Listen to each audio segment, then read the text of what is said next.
As you can see by my notes over here, it's time for another massive crash course, and in this one, I'm going to be covering everything you need to know about Bootstrap 5. We're going to be talking about the grid system, how to create forms in Bootstrap 5, the different components you need to know, as well as all the helper and utility functions classes that are really important for you to understand.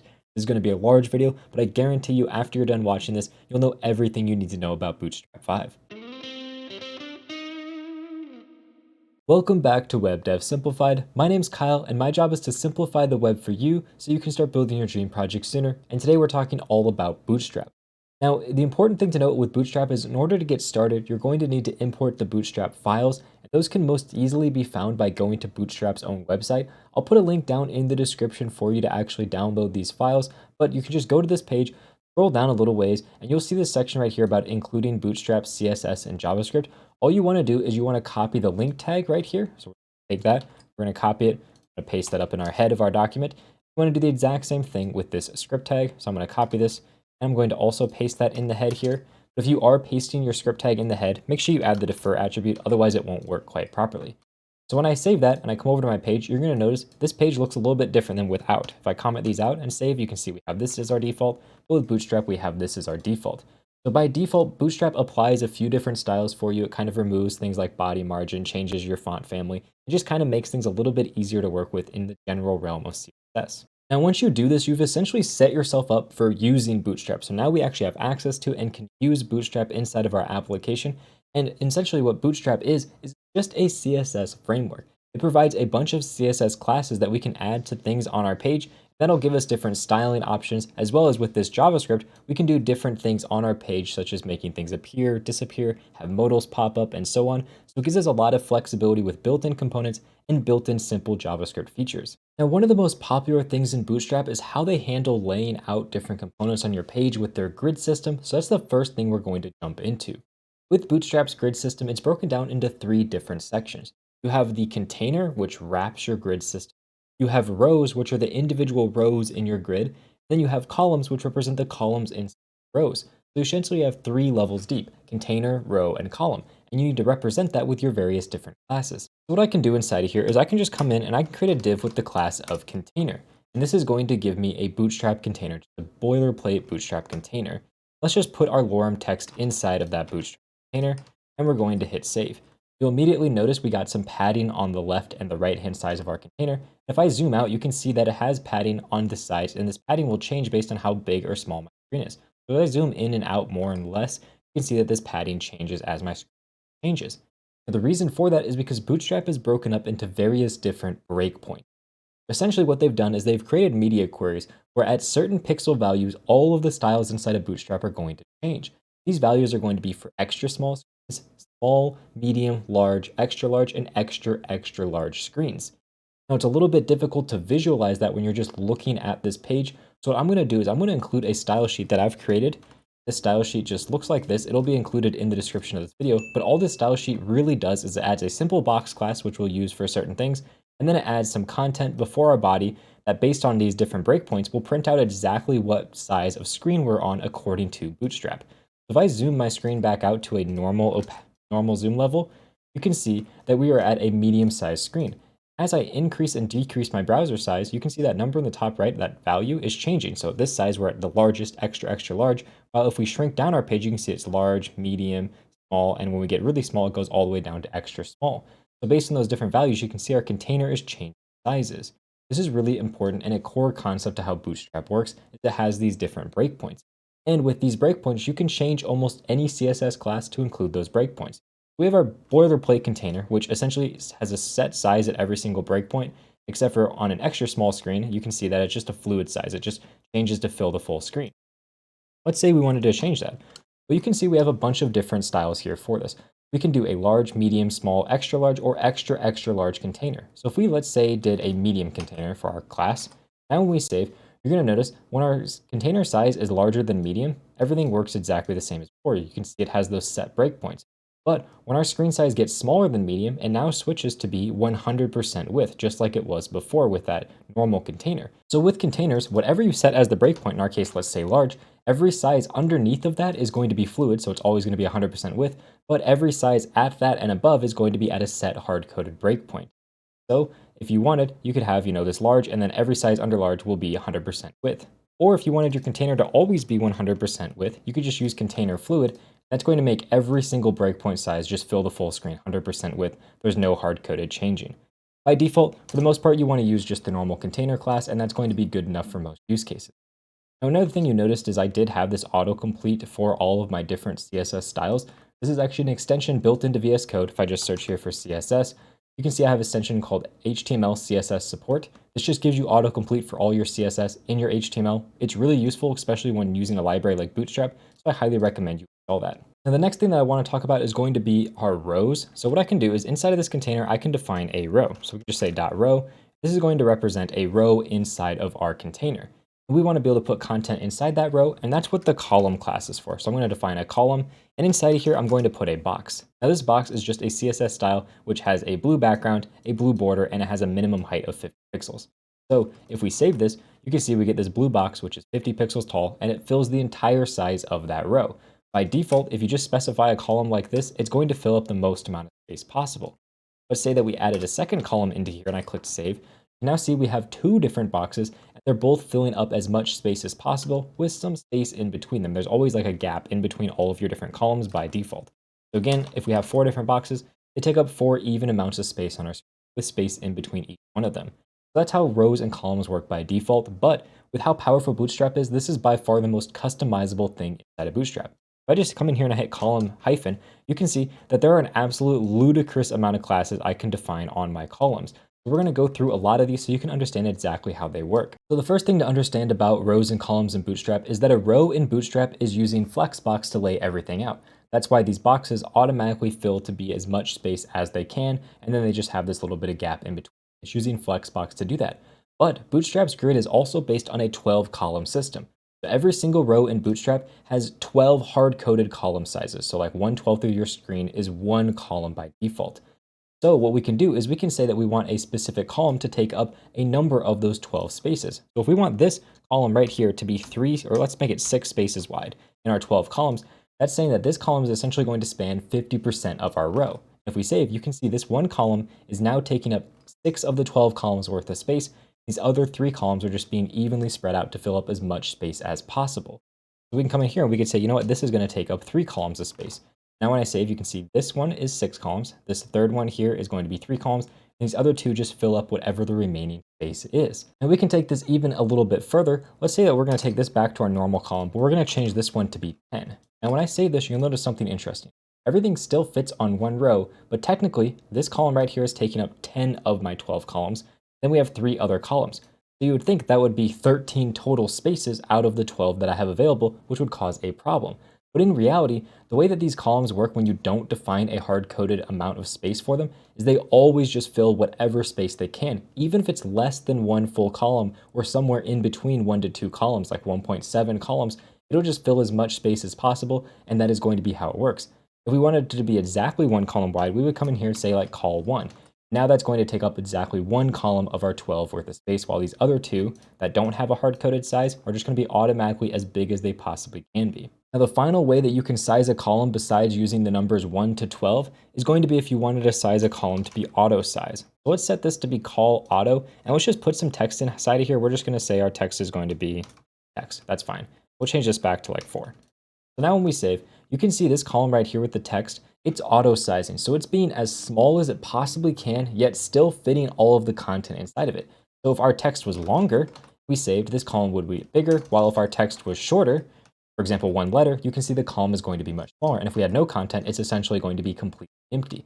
So that's what auto size right here is going to do. And this auto size and this default just column, these are the only 2 things that don't fit within that 12 column grid. So normally if you define like col 4, that's always going to be 4 of your 12 columns wide, or col 10 is always going to be 10 of your columns wide. Well, if you do auto or just this default level, those are the only ones that are actually going to change size based on the content inside of the column or inside of the other columns. Now, so far, all the column stuff that we've talked about has all been dealing with columns that don't deal with any breakpoints. If you remember with our container, we could say like container small or container medium to change how it worked at different sizes on our screen. And with columns, you can do the exact same thing. Let's get this a little bit simpler. Let's just have 2 different columns that we're going to be working with like this. We're just going to make this one col 4, and this one is going to be col 3. Let's make it call 2. So it's very easy to see the different size. Let's make this one like 8. There we go. So we can very easily see the different sizes of these two columns. Now, when you don't specify a breakpoint, what this is going to mean is it's going to be the same size on every single breakpoint of your screen. So if we change our screen size all the way from extra small all the way to extra, extra large, they all are going to be exactly 8 columns for the first one and 4 columns for the second one. But what if we want it to only be a certain size on large screens and then become a different size on smaller screens? So by default, let's say we want it to start out with 4 sizes, 4 columns wide on our larger screens. To do that, we would just say, you know what, on all screen sizes large and above, this is going to be 4 columns wide. Otherwise, we're going to specify that it's going to be 8 columns wide on every other screen. So now when I save, you can see on a large screen, this is taking up 4 columns worth of space. Same thing with when we increase our screen size to extra large and extra, extra large. But when we go below large to medium, now see it takes up 8 columns worth of space instead of just the 4. And we go back up here, you can see it's now only taking up 4 columns worth of space. So that's how you can combine together these different columns. This is saying only be 4 columns of space on large sizes and up. This is saying on every single size be 8 columns wide, except for since we've already hard-coded that the large one should be 4 columns, this is going to overwrite. Any breakpoint that is larger, for example, we could even come in here and say, on the extra large screen, it's going to be 2 columns wide, and now when we get to extra large, it shrinks down to only 2 columns wide. So your larger breakpoints are always going to overwrite the smaller breakpoints. Now, if we didn't define a default value, what's going to happen is it's just going to automatically assume 100% width. So when we shrink down below our large screen size, you're going to notice that this top row right here, this column, is now taking up 100% width. That's as if we had wrote call 12. That's essentially the same exact thing. It's saying take up all 12 of the columns. So if you don't hard code a size for what it should do on smaller screen sizes, it's just going to take up the full width no matter what. And that also kind of brings in the point of what happens if we have more than 12 columns in a row. Let's say we define this as call 10. This one right here is going to be 4 columns. When I save, you can see since this adds up to more than 12, it's just going to wrap onto the next line. If we had another one in here, that's going to be, for example, call 8, and then we had another one after that, that'll be call 4. Again, we're going to get more wrapping because 8 and 4 makes 12, so this another 4 right here goes over top the 12, so it needs to wrap onto 9. So a quick recap in order to understand how these different columns work. We come in here and we just say call, it's going to take up as much space as possible and split that evenly between all the columns. We say something like call 4, that's going to take up exactly 4 columns worth of space. If we specify a breakpoint, it's going to be using that specific breakpoint on all the sizes from large and above in this case. So if we increase our screen size to large, you can now see it only takes up 3 different columns. That's kind of how this column is going to work right here. But there's one other thing we can do with columns. Create just a brand new column right here. We're going to make both of these be column. This one right here is also going to be column 3. So they take up about half the space. But what happens if we want to offset this column? We want to push it a little bit to the side. Well, what we could do is we could say offset and then pass it a value, for example, 3. What that's going to do is it's going to offset this 3 columns over. So it's as if we had a 3 column space in between this first item and the second item. So we can even do like offset 8, for example. Now we can offset it even further, or offset 7, for example, or offset 2. Whatever we want, we can offset that however we need to. And when we were doing a large number like offset 8, well, technically this is wrapping to a new line. So it's wrapping to the new line and using that offset 8 to push it all the way over to the side here. Now, this isn't something you're going to be using all the time, but it's important to understand that it's there in case you need it out. Now let's go ahead and change this up to just bring these back to equal sized columns. You can just come here and say call, and I'm just going to put like 4 of these boxes, 5 of these boxes down. You can see we have 5 evenly spaced boxes showing up on our screen. Now we're going to move on to how you can define a row. With a row, you can do a lot of fun things on it to make working with your columns a bit easier. Like let's say you wanted to have a 2-column grid and you wanted every single row to be 2 columns. Well, you could define that on the row itself. You could say row calls and you could say 2. And what that's going to do is give you 2 columns every single row. And these normal call classes right here are going to span to fill that entire space. Or if you wanted to overwrite one, I could say, you know what, this one should be 8 columns wide. Now that one is going to be 8 columns wide, and all these other ones are going to fill as much space as you need to be essentially 2 columns inside of each row. Another thing we can do is we can specifically say we want there to be more or less columns at each breakpoint. Let's bring this back to how it was. Right now we have 2 columns. But what happens if we were on a large screen size? So if we're on a large screen size, like let's say large here, I could say, you know what, I want there to be 4 columns instead of just 2. Now as I increase my screen, when I get to that large screen size, we have 4 different columns. You'll kind of notice a little bit of a trend here with Bootstrap. almost always there's a default class, for example, row columns 2, or container, or call. And then there's going to be a breakpoint version of that. The breakpoint always gets put in here at the end of whatever that default class is going to be called. That breakpoint allows you to define what you want this to do at that size and above. That's how every single breakpoint inside of Bootstrap works. And most of the classes in Bootstrap have this breakpoint version, which makes styling things for various screen sizes really easy. Now, finally, the last thing you can define on a row is you can actually specify the spacing that you want. So let's go back to what we had for 2 columns. Let's say I wanted to have a gap vertically between these different items. Well, I could use GY to specify a gap.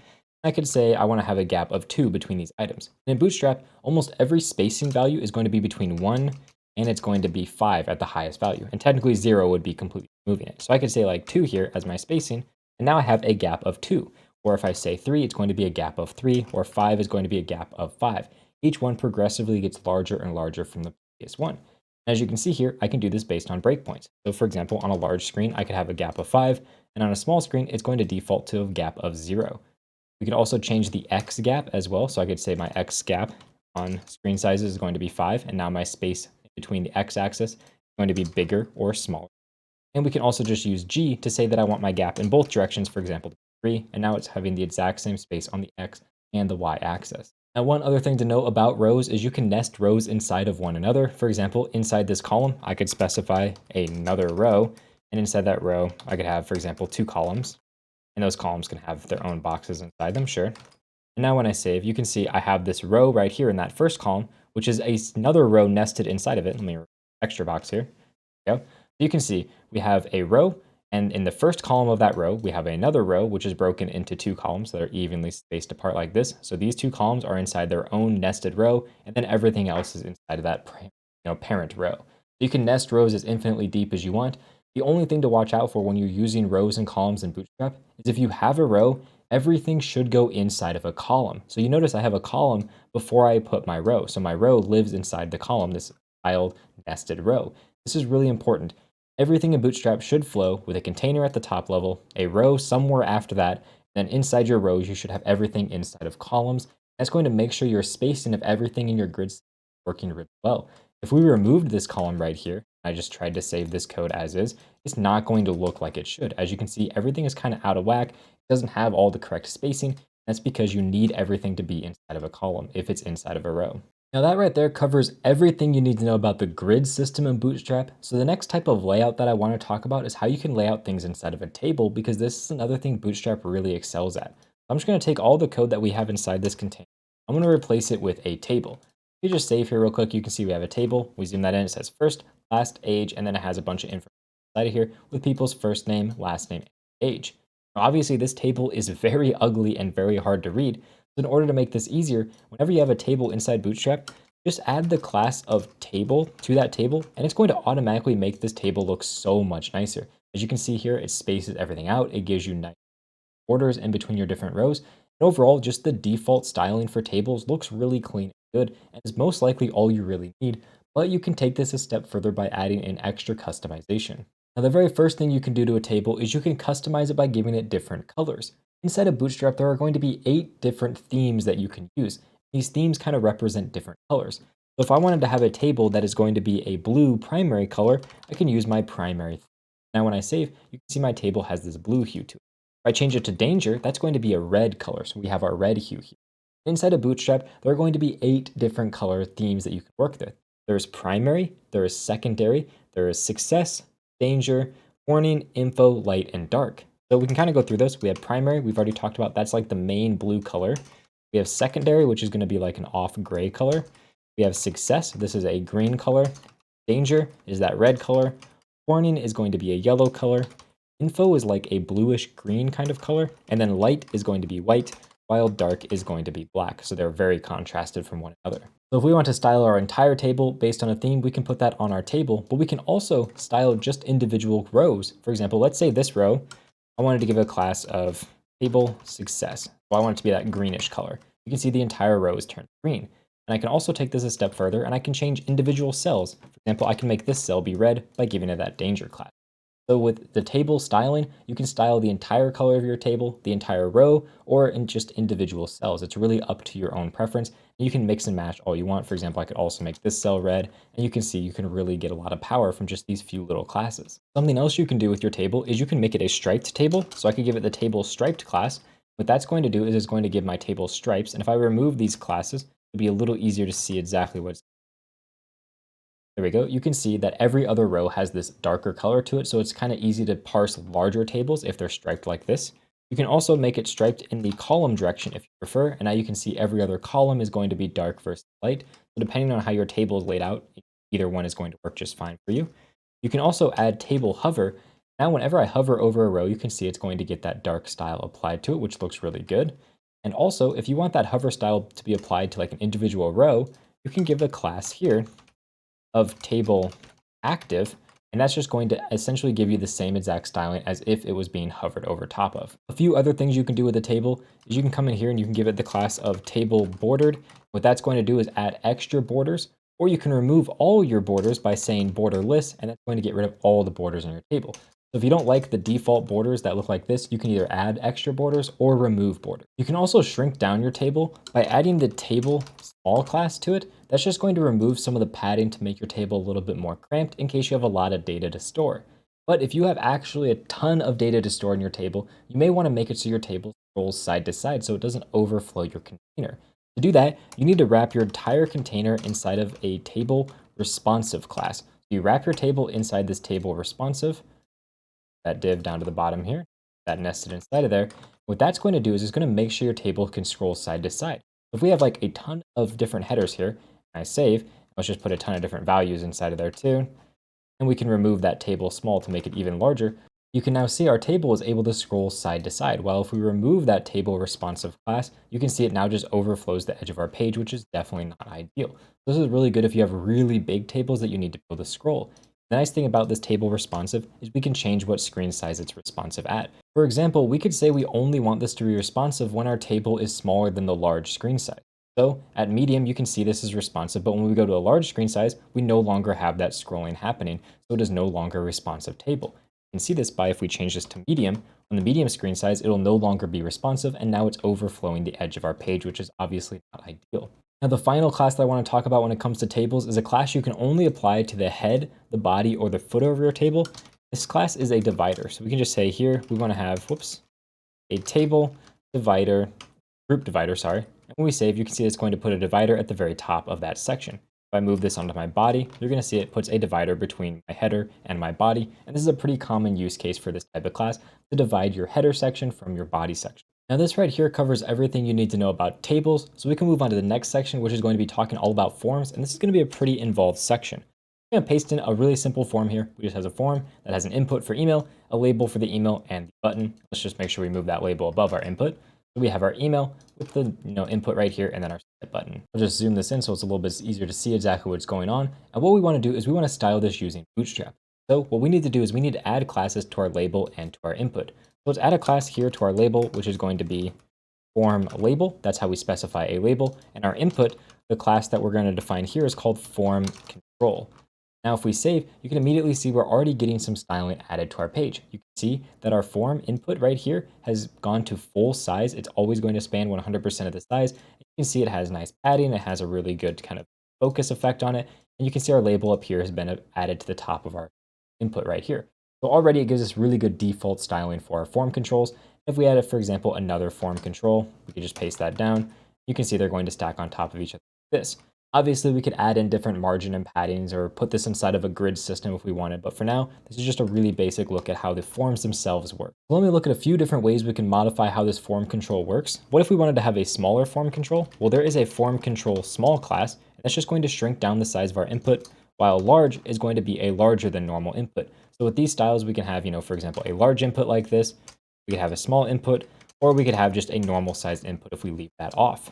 Also, this CSS styling for Bootstrap takes into account things like the disabled state. So if we type in disabled here, and I spell it correctly, you can see our box is now grayed out. Or if we change it to read only, and let's just give it a value, for example, of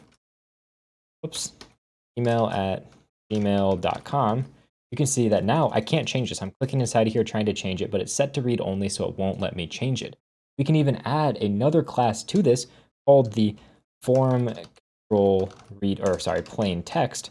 And what this does is it makes the actual output of your form control just look like a plain text output, which is really useful for when you want to have this plain text portion showing up on your screen. You want to make sure it has the exact same width and height of a normal form control. Using the read-only attribute combined with this form control plain text is going to give you an easy way to do that. Now this right here is the basics of how you style out your different form inputs inside of Bootstrap. You're going to have your form label and you're going to have your form control, and that's all you technically need, but there's a few inputs that are going to be a little bit more complicated. For example, if we have a color picker here instead, we need to add an additional class called form control color, which is just going to make that color picker look correct on our screen. Also, if we have a range input, well, this is not going to work quite right unless we use the form range here instead, and this is going to give us a range picker. So it's important with this form range, we actually don't have the form control class, because if we add that, you can see it looks really bad. We need just that form class. Now we have a range picker working just fine. Now there are more complicated inputs such as the select input. So if we wanted to have a select input with some options, let's just say like option 1 and option 2, just like that. So now we can have a select with 1 and 2 as our different option values. Let's fill that out so it looks a little bit bigger. Well, in order to do this with Bootstrap, we need to give this a class here. It's going to be our form select. Now when I save, you can see that this looks just like our other form picker items, but now it is a select box instead of a text box. We can even change the size of this just like with our other form elements. We could say form select, make it a large one, or I could come in here and make it a small one. It's entirely up to what you need for your particular project. Also, just like all the other inputs, this is going to work just fine with like the disabled attribute, for example. This is going to work just like the form control, but you just need to make sure you give it a form select class. Now we're going to be talking about checkboxes next. These are a little bit more confusing than a select box. So what we want to do is we want to have an input with a type equal to checkbox. We'll just close that off. Now you can see we have this checkbox for our email field. Now in order to give this the proper styling, we're going to give it a class here, which is going to be form check input, just like that. That's going to give us our styling here, and you can see it's kind of got like a custom check inside of it, which looks really good. And for our label, this needs to be a form check label, and that's going to give us our label styling. And generally, the label comes underneath of the input when you're doing checkboxes like this. Then what we need to do is wrap all of this inside of its own form check class. If we do that, that's going to give us the proper styling. And if we just make sure we hook up these labels, so I get this an ID of email. Now when I click on this, you can see it's properly checkbox for us. So the key thing about when you're doing checkboxes is you need to make sure you use the check version of the classes on your input and your label, and also you need to wrap it inside this form check. You can also turn this into like a toggle switch by using the form switch here. Now you can see it kind of gives us a switch, which looks a little cool. We can also make it an inline checkbox here. So if we had multiple checkboxes, I just copied this down, did another one. By default, they stack on top of each other, but if I want them to be inline, I could just say form check inline. Now if I put that on both of these, they're going to be in line with each other instead of stacked on top of each other. Now that covers all the different inputs and stuff that you can use with forms in Bootstrap. So I want to talk about some of the more advanced and cool features inside of Bootstrap, such as something called an input group. So let me just kind of clear out all this code that we have here. And I want to create an input group. Inside this input group, I want to have an input, and I want to have something off to the side of that input that's going to be like a placeholder value. Let's get my normal input that we would normally have in my normal label. So inside of here, we're going to have our form control, and this form control is input element. We're just going to say the type is text, just like that. Make sure I close this off, and we're going to put a label outside of here, which is going to be for, we'll just call it text, or give this an ID of text. This is going to have the class of form label. So right now, if I just save this, you're going to notice if I give my label some text inside of here, everything looks the same as before. Nothing has changed. That's because we have an input group that doesn't actually have any items inside of the group. So let's try to add things inside the group. Let's say we had two different inputs. For example, this one is going to be text2. Now if we save, you can see now we have two inputs that are grouped together. So anything you put inside of an input group, whether it's multiple inputs or inputs and values, are all going to be grouped together with dividing lines between them, and they're going to be rounded on the edges. A really common use case you'll see for this is like putting text on one side. Let's say we wanted to have some input group text. I could use the input group text class, and I could put in text. Let's just say we'll put the $sign here. Now you can see if we're entering like a money amount, change this to a number, you can now see that we have this $sign showing up on the left side, which looks really cool. It's built into the input element.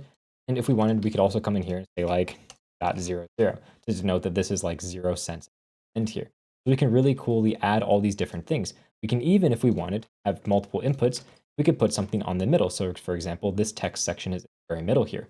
So you can combine together input elements as well as text elements together inside of an input group, as long as you wrap it inside of an input group and you use things like input group text. You can also add buttons in if you want. So we can come in here and we can add in a button. This button will just give a plus symbol onto it. And inside of Bootstrap, to style a button, you just give it the class of button and then a color. So for example, we'll do button primary. And now you can see it adds that button to the very end there. We're going to be talking more about buttons a little bit later, but I just wanted to mention them because you can use them with input groups like this. Also with input groups, we have different sizes. So we can use an input group small or large to make these bigger or smaller, just like all the other forms. Now we're coming to some of the really cool features inside of forms. I'm just going to paste down here essentially what we had before. See here, we have an input with that type email, and we have our label right here, and we have a placeholder for our enter email. I'll put the label above like it would normally be, and I'll remove this placeholder for now. So as you can see, we just have our input and our label like we did before. Now what I want to do is something called floating labels. A floating label is where your label shows up inside your input, but when you click on the input, the label floats to the very top of the input. It's a really cool looking thing. To do this inside of Bootstrap, what you need to do is you need to come in here and you need to add the class of form floating, and you need to wrap your label and your input inside of that class. Another really important thing is your label must come after your input. So you must have your input first, then your label second, and your input must have a placeholder value. It doesn't matter what the placeholder value is. It could be literally anything. I would make it something useful like email, or we could just say place email here, just something useful for a screen reader. Now if we save, you can see that our label is inside of our form. And when I click, you can see it floats to the top. If I type in a value, it stays at the top there. And if I remove my value and unfocus, it floats back down. This is just really cool looking in my opinion, and a really nice way to make more professional looking forms, and it's so easy to Bootstrap. Also, if you are doing this, you can remove this form label class from your label and it's still going to work just fine. So if you don't want that there, you can remove it and it's going to work fine. The real key here is that the label must come after the input, but must have a placeholder. Because if we remove the placeholder, you can see this no longer works like it did before, so it needs to have that placeholder value. Now, the final really cool feature of Bootstrap I want to talk about with forms specifically is going to be for form validation, which is something you're going to use all the time. Let's say that our input is required. We're going to add the required attribute on there. I want to give specific styling on my page if I don't put in a valid input. So what I could do is I could hard code this in. I could say, for example, is invalid. I could save, and that's going to give me that red outline. Or I could say is valid, and that's going to give me a green outline if this is a valid input value. So that's kind of useful, but I'd rather do this automatically when the user tries to submit the form. By default, if this is required and I submit it, you're going to see it says, please fill out this field. It just gives me an error saying that this is not valid. Well, what I want to do is I want to overwrite this default behavior. So the easiest way to do that is on our form, use the no validate flag. Now, when I click submit, you're going to notice it no longer does the validation automatically. We need to do that ourselves. And there's a little bit of JavaScript we can use to do that. So I'm just going to be pasting in this JavaScript because it's fairly straightforward. I'll explain what it does. But essentially, all this JavaScript is doing is it's getting our form element. So it's getting this element right here. Whenever we submit the form, all it's doing is it's calling this check validity method. This is built into the browser. It's not Bootstrap specific. It's just built into the browser. If it's not valid, which means some of these validations like at required here failed, then it's going to prevent my form from submitting. And it's going to really importantly add a class to my Bootstrap form here called was validated. So it's adding this class to the form. And whenever that class is present, Bootstrap is going to look at all your input elements. And if they are valid or not valid, it's going to add the correct class for you automatically. So if I save, click submit, you're going to notice this gives me a red outline because I did not input an email. While if I do input an email that's correct, it's going to give me a green outline. So if I say like test@test.com, you can see my outline is now green with the check mark because it is now a properly validated field. And the important thing about this is these validations only show up when I have the was validated set on my class here. If I come to my form, let's just refresh our page, you'll notice we have no validation showing up when I type, nothing is showing up at all. If I instead add that class automatically of was validated, Now you can see automatically when I load the page, it has this red outline, which is not really ideal, which is why generally you should use some kind of JavaScript like this. Only add this class after the first time your form is submitted, and then every time after that, it's just going to automatically check as you're typing to see if it is a correct email input for our example. That is why I have this JavaScript. Now, as I mentioned, you can automatically use the is valid or is invalid. If, for example, you're like preloading a page that you already know is valid or not, you can use those classes if you prefer. But this is the best way to do it if you're doing all your validation on the client side. Also, you can add in some error message. So let's just come in here. We're going to create a div and give it a class. We're going to give it an invalid feedback. There we go. We'll just say invalid email. And then we're going to come in here and we're going to have some valid feedback. This valid feedback will just say correct email. So now what I can do is I can click submit, and since it's invalid, it's now showing me that invalid feedback text right here in red. But when it becomes valid, you can now see it says correct email at green text. So based on if the input itself is valid or not, this invalid feedback and valid feedback section are only going to show themselves when it's actually applicable, which is really important. You just need to make sure that these feedback portions come after the input. If we, for example, place them above our input, it's now no longer work. You can see I click submit, the message never shows up. It has to be underneath of my input. Now that right there covers everything you need to know about forms in Bootstrap. The next thing I want to talk about is different components in Bootstrap. Bootstrap has a ton of built-in components in the library, so we can't cover all of them, otherwise this video would be like 10 hours long. So instead I'm going to be covering the 6 most important components you're probably going to use in every single project. Also, these components touch concepts that you'll see in every other component in Bootstrap. So when you go to a new component, it should be really easy to learn. These 6 components cover pretty much everything you would need to know about any component in Bootstrap. The first component I want to talk about is going to be the button component. That's just because pretty much every single component you can think of, or every single application you can think of, is going to have a button. So being able to use them in Bootstrap is really important. So we just have a default button here. You can see it has the normal default styling. If we want to add Bootstrap styling, we give it the class of button, then button followed by one of the different colors, for example, primary or danger. So this will give us a red button, or a blue button if we did primary, for example, a blue button here. Now these buttons by default have a lot of cool styling. For example, they have focus states, they have hover states, which are really useful. But another thing that's great about them is you can actually use them on an anchor tag. I can make an anchor tag that has an href here. Now, if I save, you can see they both look identical, even though one of them's a button and one of them's an anchor tag. They work the same and look exactly the same. So you can style your links or buttons however you need. So if you need a link to look like a button, you can do that. Also, if you need a button to look like a link, you can give it the button link class. Now it's going to look just like a link. We would just remove that button primary from here. Now you can see that this works just like a link. This one works like a button. Another thing you can do with the buttons, for example, let's just change this back to our primary button. We can come in here and we can make it a different size. For example, we could have this one be a small button. We could have this one be a large button. Now you can see that they can be sized with that large and that small class. Also, we can use outline versions of these buttons. So if I wanted this to be an outline button, I would just say button outline. Let's say I want this one to be secondary. Now I get a gray outline button, and when I click it or hover it, you can see it kind of fills in with that gray color. Also, buttons in Bootstrap by default handle the disabled state. So when this is disabled, let's change it to like the primary color so we can really easily see. Make it just non-outline. You can see it's kind of got that disabled state. I no longer get hover action, so that looks really good. Also, since an anchor tag, for example, can't be disabled, I could just add the disabled class to it, and that's going to give me that same disabled look. I would need to remove the href as well, otherwise the link would still work. Like if I click this, it would still work. I just need to make sure I remove the href to make sure I can't tab onto it and have it work. Now, another really cool thing you can do with buttons by default is you can actually make them toggleable. So if we add data bs toggle equals button, that's going to make it so when we click on this button, it's going to toggle between the active state. So if we change this to an outline button, it's a little bit easier to see these states. So when I click on it, let me click off, you can see it's now filled in because it is an active button.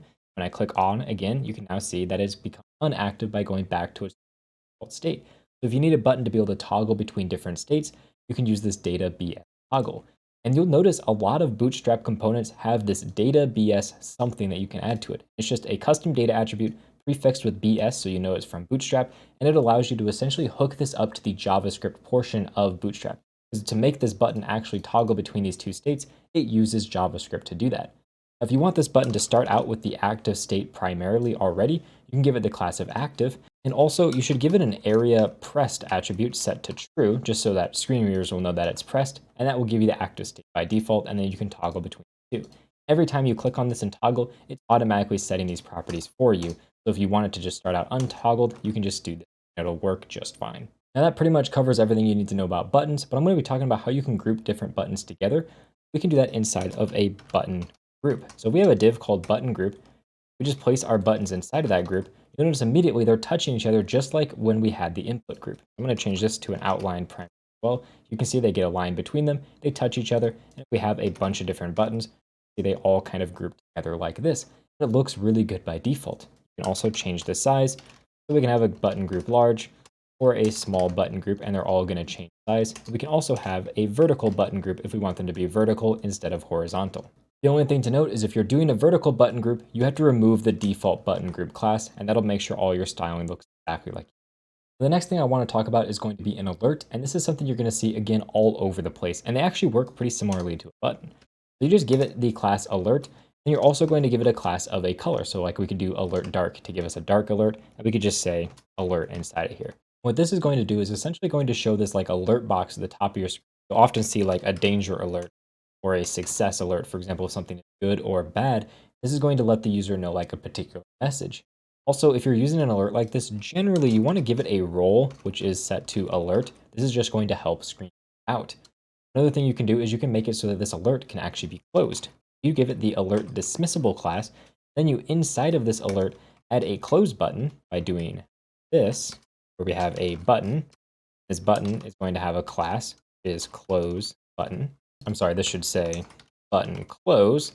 And we also want to make sure that we give it an area label, label of close, so that screen readers know what this button does.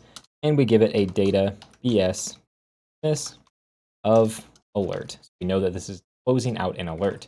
So with all of that, essentially the button close gives it the styling, the label is for screen readers, and this data BS dismiss just tells Bootstrap what to close when we click the button. Click this X button, you can see the alert has gone away, refresh, it's now back. There you go. So that's how you can do a closable alert. You can also add extra content inside of your alert if you want. For example, let's say I wanted to have a link. I'm going to have a link that goes to somewhere. A lot of times if you have an alert, it'll be like, hey, go to this page to find out more information. Go here to find out more. But what I can do is I can add a class on this, which is alert link. This is just going to make sure the link has the correct styling. If I put this like inside of an H1, for example, there we go. You can now see we kind of have a really cool looking alert that we can also close out. Now, if you want your alert to be able to fade in and out, you can add in the fade class. That'll make it fade in and out, but you need to make sure you also add the show class so it's up. Now when I click my X, you can see it fades out instead of just immediately. This is optional if you want to give it a fade animation. Now that's all there is to alerts. They're pretty simple. So we're going to move on to the next component, which is going to be a card component. This one's a bit more confusing. We're just going to have a card. We're going to say like lorem 20 inside of here. By default, if you just do that, you can see we kind of just have this outline that has the text inside of it. Generally, when you're doing a card, you're going to have a card body. That's kind of like the bare bones. You're going to have a card class, and inside that card class, you're going to have your body, just like this. Now, if I save, you can see it gives us a nice little bit more padding, which makes our card look a little bit better. So this is like the most basic card you can make. It has the card class, and then it has a body inside of it. But you can break down your body a little bit further with things like a card title. So I could have a card title that just says title. I could come in here with a subtitle, so we could have a card subtitle. And the subtitle could just say subtitle. Then we could have our card text. We could say card text. That's going to have all of this lorem text inside of it. Now when I save, if I just make this, for example, like a 2H2, we'll make this one here like small. Or no, we'll make it an H3, a little bit small. There we go. I don't know, let's get rid of that H. We'll just make it a span, sorry. Span. There you go. You can now see we get that a little bit smaller. Subtitle, and then we have our normal card text here. This is a really good way if you wanted to be able to style your card a little bit more. This just adds extra classes to your card to make the title, the subtitle, and the text look a little bit better. Now, oftentimes when you're working with a card, you're probably going to have an image associated with it. So outside of your card body, let's add a card image. We want this image to be on the very top, so we'll say card image top. Instead of being a div, we're going to want this to be an image.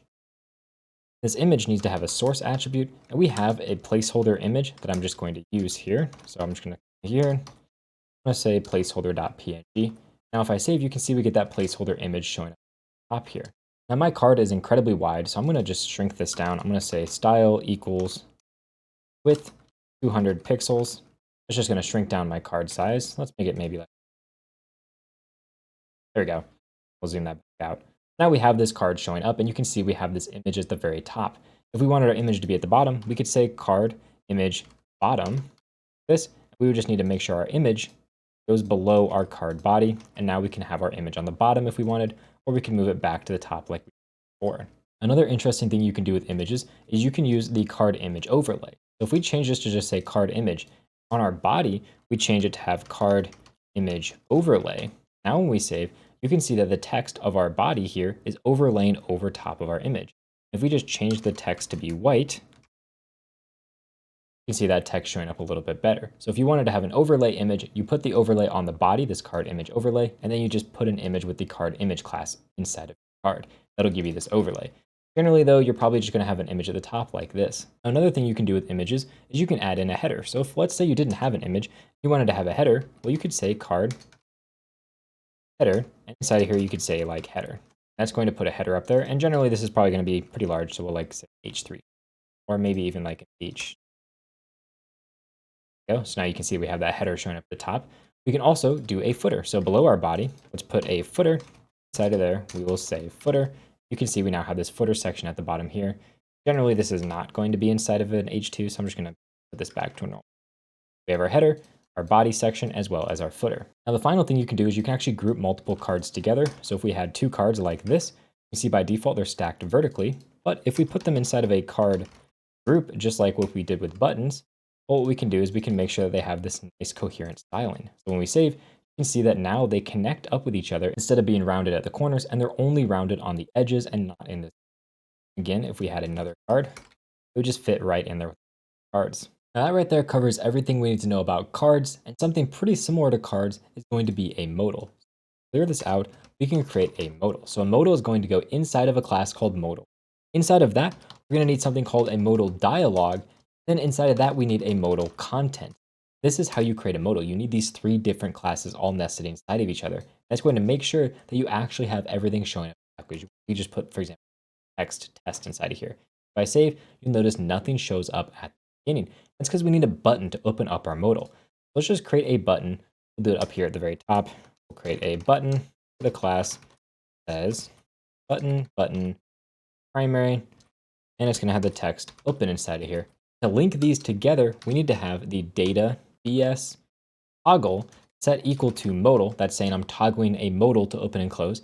I also need to set the data BS target. This target is just going to be a selector that selects our modal. So we'll do like an ID, for example. So if I give this an ID of modal, this selector right here for BS target matches the ID here. It essentially selects our modal. Now, whenever I click this button, it should open our modal. So I click open. See, it opens up our modal up here, and when I click outside the modal, it closes it. Obviously, this modal is super ugly, so we need to make it look a little bit better, which is where all the extra classes we're going to add to our modal come in. For example, one thing we can do, we can add the fade class. And if we just do that, and I click open, you can now see it fades in, which looks way better. Another thing we can do is we can separate our modal into different sections. We can have a header section, and then also have a body. Then finally, a footer. So if I just say footer, body, header, I save and I open up the modal, you can see now we have our header, our body, and our footer. So it just looks a little bit better. And generally, your header, you're probably going to have like an H1. So we'll do like H1 or some, H attribute. So we'll do like that. It's going to be a little bit bigger when we open it up. And also inside the modal header, you should almost always have a close button. And this close button is going to work very similar for the close button that we've words. So we're going to create a button with a class, which is button close. We also need to make sure that we give it the data BS dismiss. BS dismiss. We want to set that equal to a modal. And also, we want to make sure we select the specific modal we're closing. So we're going to give it a BS target, which is equal to our modal, just so we know that we're closing the modal. Open that up, you can see we have that close button, and it properly closes our modal. And with that done, we can close this off. Now when I save, open, click that X button, you can see it closes out of our modal. Any button that we add inside of our modal that we want to close it, For example, if we add a button inside of our footer, say class button and button primary, and we'll just have it say close inside here, we need to make sure we add that data bs dismiss modal onto there, just like this. Now when I save and open, if I click this close button, it'll also properly close the modal. Any button we want to close the modal needs to have this attribute added to it. There's a few extra things we can do to our modal. For example, if we want our modal to be centered in our screen, we could change our modal dialog here to say modal dialog centered as well. Now when we open this, you can see it's centered inside of our page. Also, we could change this to say modal dialog scrollable. That way, if we have a ton of content inside of this section right here, it'll allow us to scroll just inside that section. If I come into our body and I just say like lorem 200, that's going to be a huge amount of text. When I open this up, you can see it lets me scroll this body section right here. You can just add even more text. I'm just going to copy this down. You can see now the scrolling section only occurs inside of this body right here. Move my camera so you can really easily see exactly how that is working. Back for you. Yeah. And if we didn't have that class on, I just remove this. The way the scrolling works is it actually scrolls your entire page. So as you can see, the entire modal itself is scrolling, which in my opinion is just not as nice user experience, which is why I generally like to add that class if I know my content is large. Just remove all that content. We don't need it all in there. Go, and we got back to our normal modal. We can also change the size of our modal by adding some classes to our modal. So we could say, for example, modal small. Now that's going to be a smaller modal. We could have modal large, a larger modal. Finally, we could have modal extra large if we want a very large. And it's going to depend on what screen size you're on, how large this modal actually shows up. Also, we can make a full screen modal, and this one is going to be, as the name implies, completely full screen. We just need to make sure that this class is put on our modal dialog in order to make that full. Now when we open, you can see our modal is filling the entire screen, and we can also make it so that it's only full screen based on certain breakpoints. So we could say on medium and down, it's going to be full screen. On our smaller screen sizes, it's going to be full screen. So as you can see, since we're on the medium screen size, it's not going to be full screen, but when we get below that medium size and hit open, you can see it now. That's how that breakpoint version works. Now that covers everything we need to know about modals. The next thing I want to talk about is not necessarily a component you see on the screen, but it's kind of a utility component that allows you to collapse different sections. I'm going to clear out this modal section. I'm going to actually keep our button though, because a lot of it's going to be pretty similar. What I want to do is I want to add in a row. Inside this row, I'm going to have a single column that has a box. So if we save, you can just see we have this box section right here, pretty straightforward. Now what I want to do is when I click on this button, I want to show and hide. I'm going to say toggle. I want to show and hide this row right here. I essentially want to collapse it. So to do that with this button, what we need to do is we need to first add a BS toggle, but instead of doing modal, we're going to be toggling collapse. We're going to have a collapse toggle right here. We also need to be targeting the thing we want to collapse, which in our case is this row. So let's give it an ID of row. Up here, our target is going to be pointing towards that row. Another thing that you should always do is have an area expanded attribute. This is going to be for screen readers, and it's going to be set to false if we start out expanded. Otherwise, it's true if we are expanded. So we're going to give it true because by default, we will show this version. Also, we want to have an area controls, and we want that to be set to the ID of our row. So this area controls just says, hey, this button is controlling something on our screen. So what is it controlling? It's controlling this div right here. That's all that is doing. And it's just making sure screen readers know that this button is expanding and collapsing this row. By doing that, our button hasn't actually changed, but now you can see we're actually toggling this section, but it doesn't quite work at first. When we click it, you can see it does this weird thing at first. That's because we need to add some additional classes to our row to make sure it knows it's already expanded to start out. So first, we need to add the collapse class. That'll make it disappear, but if we want it to show, we can just add the show class. That'll mean it'll by default be showing. So toggle, you can see it toggles between different states. And what we can do, we can get rid of that show class, change this back to false. Now when I click toggle, you can see it's toggling between invisible. Now, the only other thing you need to know about this collapse element, if your selector here is generic enough, for example, .row, we can actually expand and collapse multiple elements at once. So now if I click toggle, you can see it's expanding and collapsing both of these individual rows because they both share the same selector, so it's matching on both of them. Now, if you do this, obviously this area controls is no longer going to work because it can only point to one ID, so two elements can't have the same ID. But if you need to expand and collapse multiple things, this is the way you would do that. Now that covers everything you need to know about this collapsing utility. So next we're going to cover probably the most commonly used component, but one of the more complicated ones, which is the navbar component. Let's clear all this out and let's just put in some like lorem text so we just have some text. Because generally when you write a navbar, it's not going to go inside your container. It's actually going to go outside the container. Let's create a nav with that navbar class, and it's also going to have a navbar band class on it. Save, now we have our navbar section outside of this container. That's because generally if you have a navbar that has like a black background, you want the black background to fill your entire screen. Which is why generally you're going to put a container inside of your nav that's going to be the same container as you have. We just said like lorem 10. Now you can see that we have this text up here, which is inside of our navbar, and this text down here that's outside of our navbar, but they both line up because they have this container. But the nice thing is if we change the style of our background here, red, that red background spans our entire screen size, which is exactly what we want. And it normally would be touching the top of our screen, but I have this content up on the right for our specific breakpoint. That's the only reason it's not touching the top of our screen. Now inside of most navbars, you're going to have a section on the left-hand side that's going to be like an icon or a label for your brand of your product, so like Web Dev Simplified or something. And on the right-hand side or somewhere else, you're going to have a bunch of. So there's two different things you can do inside your navbar. Inside this container, we can create an anchor tag, and we're going to give it the navbar brand class. Make sure I spell that brand. We'll just give it a href here, and inside here we'll put the text brand. And this is going to be a link for our brand. So it's going to be a little bit bigger, a little bit more bold, a little bit more in your face, because this is our brand link. You can also replace this with an icon if you wanted, but in our case, we're just going to be using the brand right here. Now the next thing you need is a bunch of different links. Generally what you're going to do is you're going to use a UL for this, and our UL is going to have a class of navbar nav. This is where all of our links are going to go, so we're going to have an li here. The li itself is going to have a class, which is nav item. And then inside of here, we're going to have an anchor tag, which generally has the class of nav link. Give it an href here. And we'll just say link, we'll just say homepage. Then we're going to create another link. We're going to copy that down, and this will say store.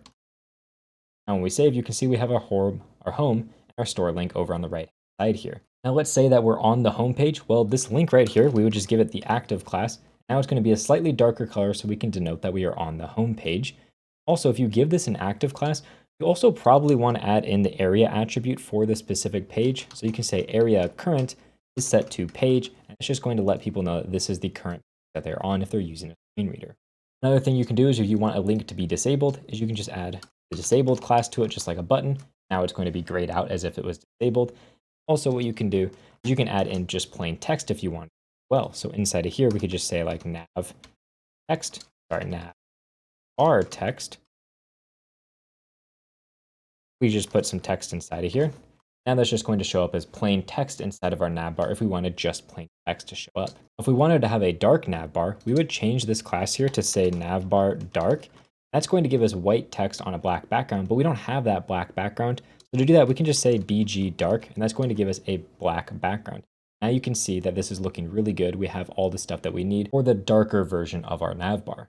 This works great on larger screens, but if you have a lot of links, you need to make sure that it looks good on small screens, you're generally going to want to have your navbar collapse. If we go to Bootstrap here, you can see in their navbar, all their links over here are collapsed into this one single icon right here. We want to be able to do that as well ourselves, and with Bootstrap, it's incredibly easy. So the first thing I want to do is I'm going to remove this text, so now our navbar is on the right-hand side here. If we have a navbar that's always going to be collapsed, we can just remove this expand class. Now it's always going to be a vertical navbar, and it's going to emulate that collapsed style. But generally, you're going to have a navbar that collapses at different screen sizes. So let's say that it's going to be expanded at medium and above screen sizes. So since we're on a medium screen size, it's currently expanded. If I shrink our screen size down to a small, you can now see it as vertically stacked. Now all we need to do is give it some nice toggling so that we can have this little icon right here. And that again is easy to do with Bootstrap. To do that, we need to wrap this entire UL element, that is our navbar, inside of another class here, and this class is going to be a collapse class as well as the navbar collapse. We're just going to put our navbar nav inside of that. Now this right here is going to make sure that this is only going to work on the correct screen size. So if we shrink down to a smaller screen size, you're going to notice it completely disappears for now. And that's because it's going to hide it until we click a button to show it. So we need to actually add in a button for showing that. What we can do is we can add in a button, and this button is going to have a class. And this class right here is going to be navbar toggler. And then just like with all of our other buttons, we need to add a data BS. And this one right here is going to be for toggle. This is going to be a collapse toggle. We need to add a data BS target. The target right here is going to be the ID for our nav. So we'll just say like this. That is going to point to this collapse section right here. We'll say nav. Also, to make this work on screen readers, we're going to say area controls, and we're going to make sure it points to that nav ID right here. Then we're finally going to add in an area label. This is just going to say expand navigation, just like that. Now if we save and we shrink down to that smaller screen size, you'll notice it's still not quite showing up like we want. That's because we don't have any content in our button. What we need to do is we need to add a single span inside of here with a class that is just going to say navbar toggler icon. Now if I save, you can see this icon is showing up, and when I click it, it expands and collapses our section over. This can be anything. It doesn't have to be a span. It could be a div, for example, and you can see it works just fine. It just needs to be a class, essentially, that has this navbar toggler icon that'll allow us to toggle our navbar just like this. And that's all there is to this navbar, and this is the final component I want to cover in this video. But with Bootstrap 5, there was a ton of different utility and helper classes added, so I'm going to be covering 6 categories of utility and helper classes. These are by far the 6 most popular ones you're going to use. Again, I don't have time to cover all of them because there's so many, but these are going to be the most popular ones you're going to use. So what I'm going to do is I'm just going to clear out all this code, get our container back. I'm going to come in here. I'm just going to create a really simple card. We'll say lorem 20. We just have a really simple card showing up on our page. What happens if we wanted this card to have a background that is color, or a text that's a different color, or a different colored border? That is where all the different color utility functions. So in our card, let's change the background color. To do that, you just say bg hyphen, and then you choose one of any of these different backgrounds. So we could say, for example, background dark. It's going to give us a dark background color. You'll notice our text now no longer is the right color. We need to change our text, and to do that, you can use text hyphen, and we can choose a color, for example, white. There you go, or we could use light. There you go, now we have that light text on top of the dark background. But it's kind of annoying to always have to choose the correct color to go with your background, which is why with Bootstrap, you can use the text bg dark class. What this is going to do is it's going to set your background to a dark color and automatically set your text to the correct color. We save, you can see we get the exact same result. So if you're going to be setting the background color of something to like a dark color or a light color, you can use the text-bg- whatever your color is.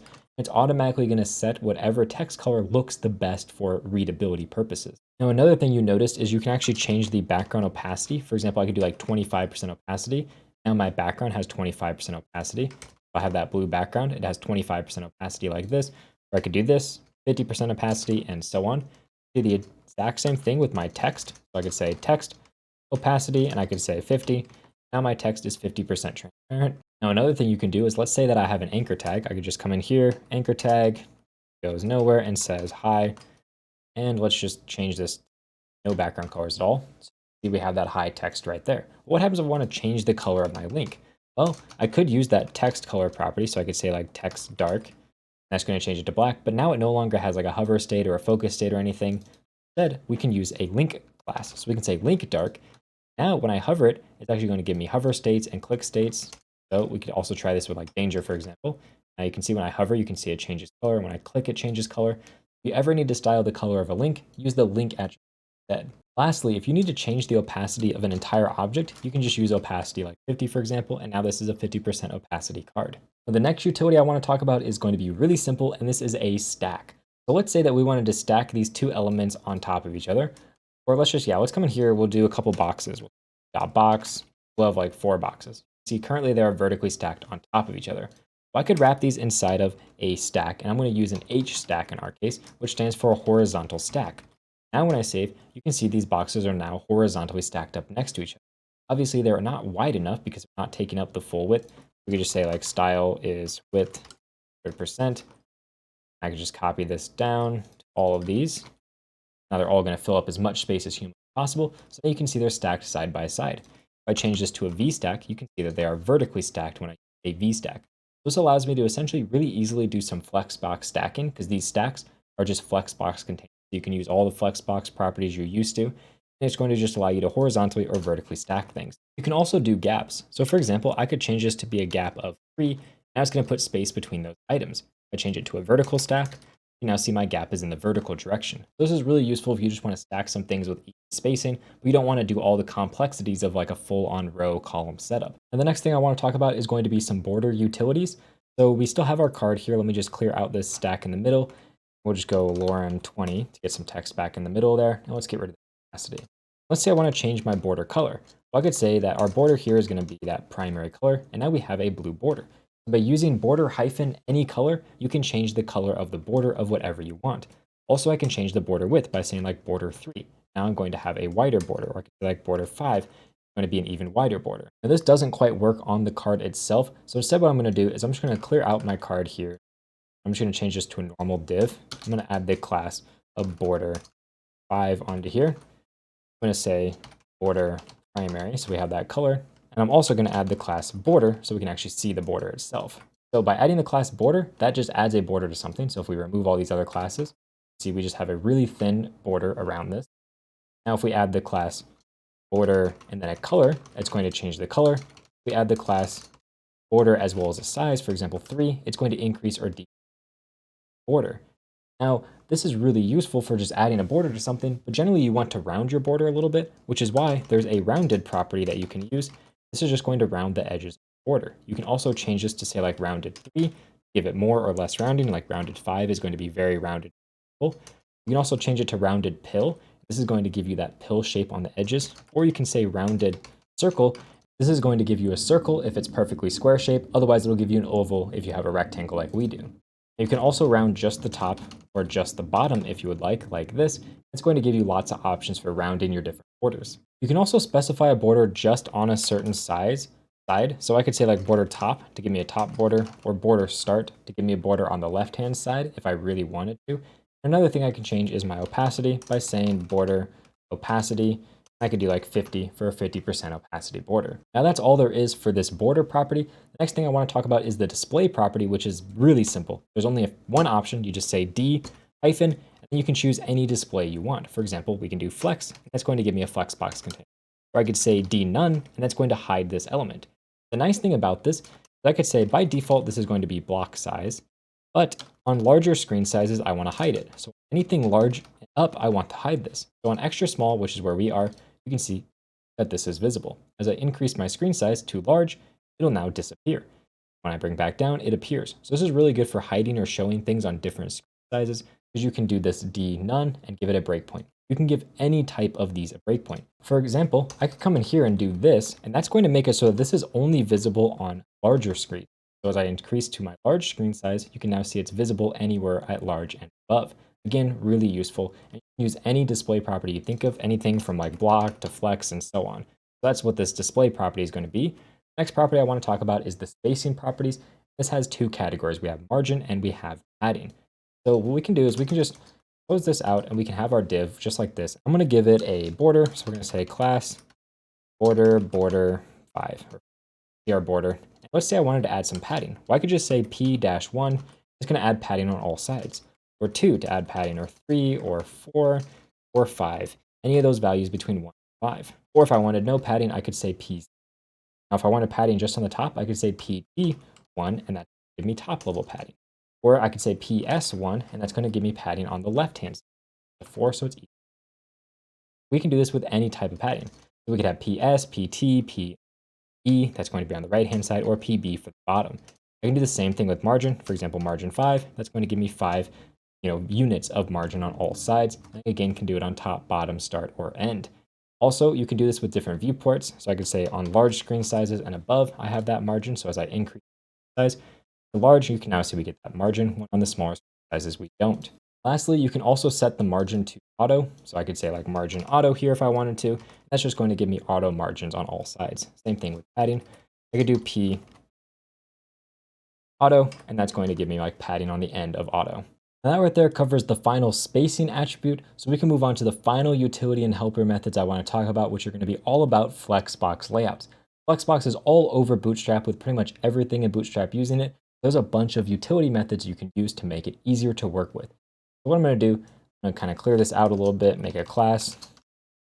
We're going to make this dflex, so it's a Flexbox container. And we're inside of here just going to put a bunch of our different boxes. Box, paste that down a couple times. I'm going to give them a hard-coded width here, which is just going to be 20, or we'll say 100 pixels. See how that looks. Copy that. There we go. That looks pretty good. So what I can do with my Flexbox container is I can change how I justify my content. So I could say justify content center. That's going to center inside of here. Or I could say, for example, flex end. That's, whoops, sorry, not flex end, just end. And that's going to be at the end. Start will be at the start, and so on. I could do like space, or what is it, just between? Yeah, there we go. And that'll be space between if I want, or I could do around for space around. So I have all the different justify contents I want. I could also do my align items. So I could say align items in center. And if one of these was taller than the rest, for example, I set a height of 100 pixels on one of these, you can now see everything is centered aligned. I could do stretch to stretch them all to the same height. So I can do all those different align items, justify content. I could even align my content if it wrapped onto multiple lines.